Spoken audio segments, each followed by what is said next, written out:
So here we have the Mini 5-door hatchback on a 65 plate. I'm going to start off by showing you around the outside of the car, and then we'll hop in and run through some controls on the inside.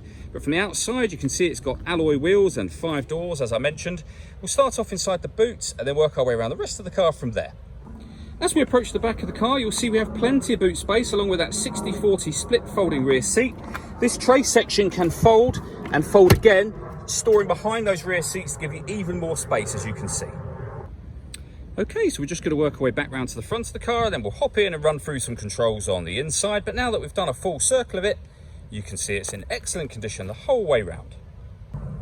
Just briefly before we climb in the car, I think it's well worth seeing the interior from this exterior point of view. There's plenty to run through on the dashboard, so let's hop in and we'll do that right now.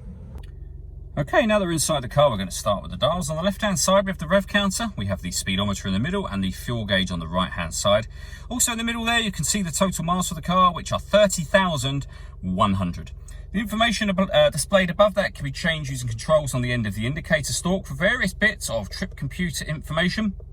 Eventually back round to the beginning, you can have a digital readout for the speedometer displayed if you wish to, and you can see that showing on the screen now. Working our way over into the centre, we have the stereo system for the car. So this is where you will find your radio, multimedia, and where you can pair your phone. All the movements that I'm making on the screen are all being done using this dial just here.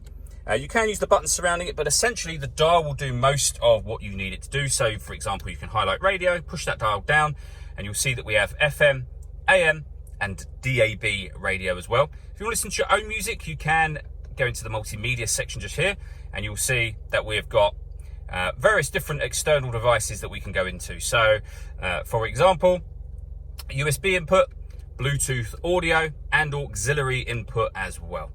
Loads of ways to listen to your music overall in this car. Once you've paired your phone, of course, you'll be able to make and receive phone calls as well as using the Bluetooth audio.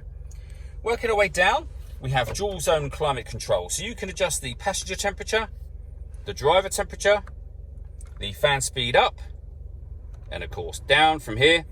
You can determine what direction you'd like the air to be distributed in once it enters the vehicle.